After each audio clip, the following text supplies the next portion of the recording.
the other key. You gotta be hooked up to change misses. This is almost as bad as missing out on those Phoenix hot dogs. Man, we're getting some classic one-liners here tonight. I might have to use a few of those at the Buddha, I'll tell you that. Rocket, where do you see the Buddha going in a couple, 2, 3 years? It's hard to say.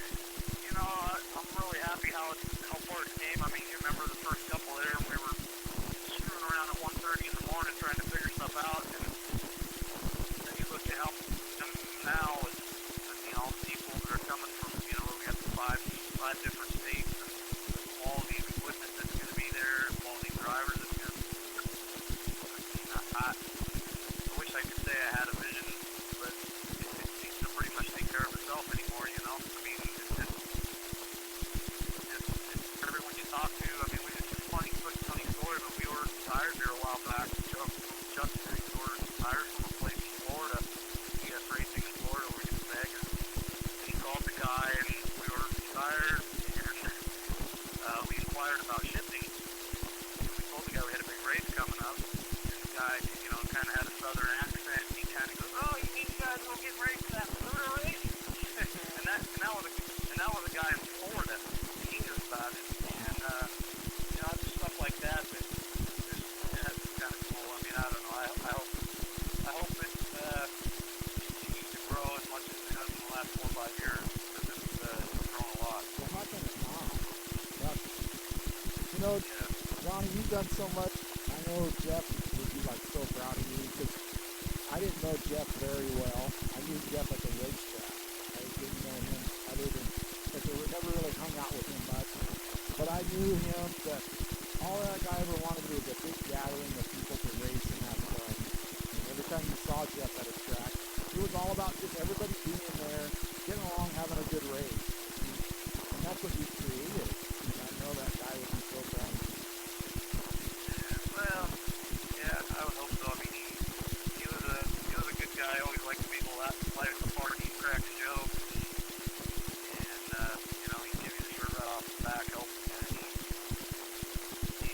Yeah, I think he'd be pretty happy. You know, that's kind of the intent when it all started. Is that he always liked, you know, that way back when we had all the 500 point races. So somebody mentioned we were going to have a big open race, and he was just.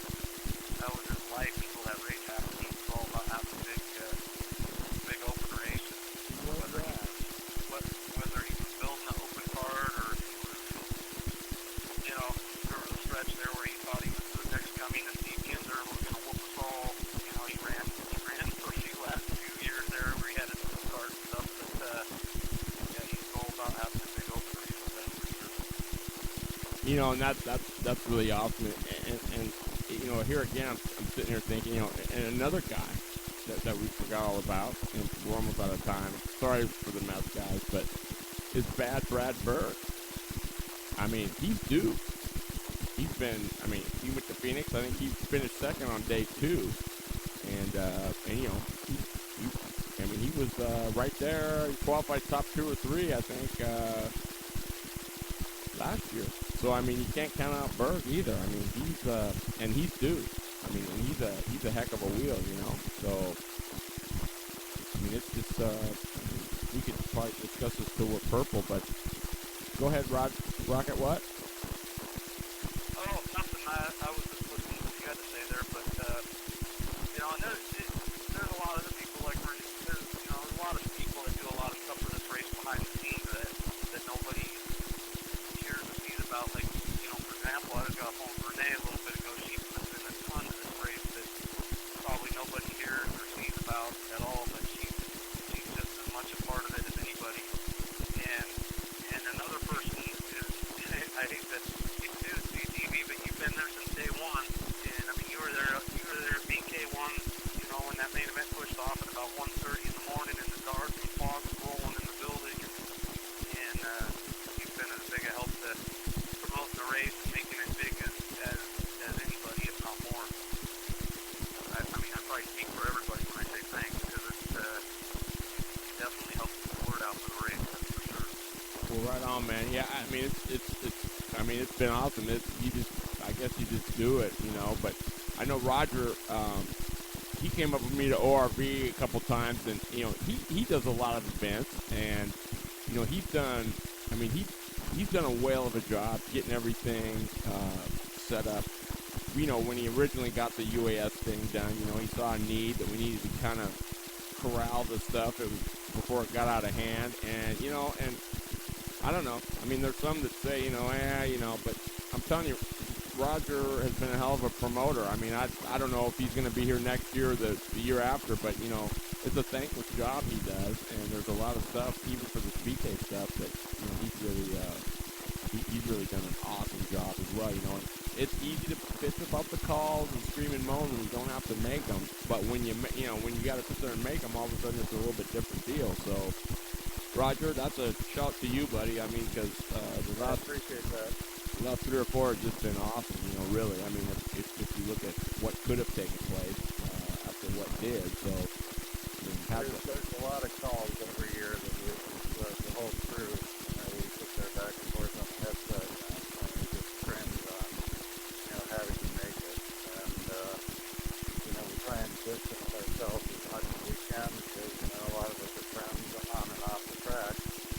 Sometimes sitting there having to, you have to throw a black flag at maybe your buddy or whatever, and you get in race mode, it's almost like a driver that put those headsets on, and we stop mentioning drivers' names, it's just those card numbers, and try and dehumanize it, so to speak, as much as we can, so that when we do have to make that call,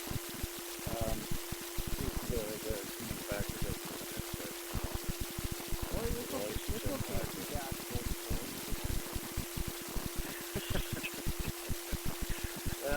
Well, hopefully everybody knows that's all in fun. The only one I don't mind calling out on is Hager, because he just deserves it for it. I mean, that gets the 6 years I've been at Salem, 7, I guess. He's the only one that I've ever black flagged twice before the green dropped. Well, if that guy had his ways, he'd probably have us pull off the track so he could see his part again, and then restart the race. I mean, these pits are like spotless. What's up with that? I thought we were dirt racing. Well, here's the deal. Here's the deal. The beer's cold, and that's a good thing. Well, he always has cold beer. And we got a little whiskey left over from last night, so right? You guys okay? I mean, so hey, Hager's been fast, and he's going to be tough in that Yamaha class. Okay, yeah, there's several people in the Yamaha class, and there's one guy that we haven't, we've seen him, I think, twice this year down at Salem, and he hasn't been down since the Yamaha class started heating up. That's Rosemeier. Now, Rusty, he's nice clout. Rusty will be there. Yeah, and he's going to be right in that mix with the, Hager series and whoever else he's just, doing fun.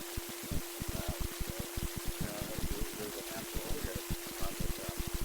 So I think, looking all around, for the pit trucks up to UAS, we can see good racing all day and night. Well, we see it anyway. That's the whole thing. Whether it's the one-day slideway Saturday or the weekend slideway Saturday.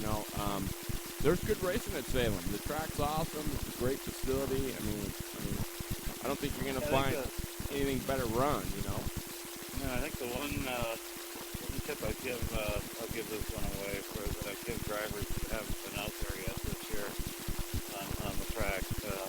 Each year we pretty much make the track the same size, so we try and cut it a little bit differently. And for some reason, Bob has this knack of cutting turn 2 odd shape.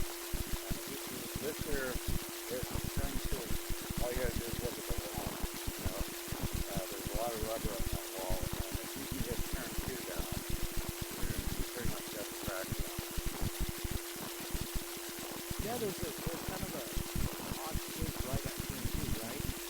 Yeah, it goes off camber, then bank, and then goes on camber to off camber, down the straightaway. So it's like you just can't plant it and kind of fly through there. You gotta be on your toes. Well, I know there was something that even my little grandson Oliver, he's only 7, and he goes out there and he comes back and he tells me that So we walk out there and check it out. And I'm like, this is why. And he's like, oh. But that's okay though, because they home me a little bit challenge every week. Right on. Yeah, you can't give them can't give the racers the same track every year. You got to mix it up a little bit, throw a little challenge in there. Bob's really good at doing that. Absolutely. Well, hey guys, we run over. We're just about right there, so I don't want to destroy anybody more than I already have with this mess. And but I'm looking forward to seeing everybody on Friday. So gates open at 3, right, Roger? Yeah, gates open at 3 on Friday. We can't start practice until 6, but we will start exactly at 6, and we have stop practice at 9. And at 9:15-ish, the goal pit race will start. And then on Saturday, gates will open at 7:30, 8 o'clock, and for those who didn't stay overnight. And we'll have registration from 9 to 11:15. Drivers meeting at about 11:40. And then food is a little bit different because we have a little bit of ceremony that we go through in this mechanic formation. Everybody that wants to talk about Jeff welcome to the mic. So we'll probably get hot laps going somewhere between 12 and 12:30. Right on. Well, hit me up on Facebook. I know I recorded the drivers meeting live last year. We gave Roger the mic so you could kind of hear what's going on there. So if you'd like to hear that live, let me know. I mean, if you don't care, then that's cool too. Let me know that. But 10:30, I'm gonna start a pre-race show. We're gonna have the Rocket on, Renee Angel. Those are about the only two that are the returns other than Michael Lawton. So we're gonna have Michael Lawton as well. So. And we'll probably be talking to the Hitman, Smoking Stephen Chase, and some of the Yamaha guys. So for about an hour, it's starting at 10:30. So that's on Saturday morning, and then we'll close things out. I'm gonna have a little quick post-race show afterwards. So you get to hear some of the stuff about after everything goes on. And be sure you tune in live. It'll be live here on Spreaker. We'll have it dialed in, I promise. And Roger, thanks for hanging out. Sorry for the mess, and Rocket. I appreciate you calling in, buddy, and good luck this weekend. All right, thanks a lot. Yep. No problem. Thanks for having us. All right, Roger. Thanks, man. And Scott McDowell, thanks for coming by, man. We'll have to do it again. Sorry for the mess, you guys. All you guys listening in. It was fun. I enjoy being here. I like chatting with all those lappers. So 3 o'clock on Saturday, on Friday, everybody. There's parking and stuff too, right, Roger? I guess I forgot to say that really quick. Tons of parking, yeah. Undercover pits, if you do decide you want to use the undercover pits, you have to drop the trailer and the vehicle outside, so everybody can get a spot in there. Just like I say, the fair is nearly 200 acres, so we haven't filled it up yet, and all kinds of camping with electric hookups, no showers though, so there's that downside. Lots of restaurants nearby, Mama Lucy's snack bar during the day, and that everything's well covered. Awesome. All right. Well, hey, Roger, again, I appreciate you sitting. We'll have to do it again, and who knows, maybe even on the pre-race show and post-race show, if you've got enough time on your hands. I'd love to have you, sit in too as well and let us know what's happening. So it should be a great weekend. That's this weekend, Friday and Saturday, BK7, Buddha Kinzer Memorial, Salem Speedway. And Roger Freeborn, on behalf of Roger Freeborn and Scott McDowell, I'm Terry Bridges. Thanks for tuning in. Roger, we'll see you probably maybe Thursday night or Friday morning, all right? See you then. All right, buddy. Go faster than that.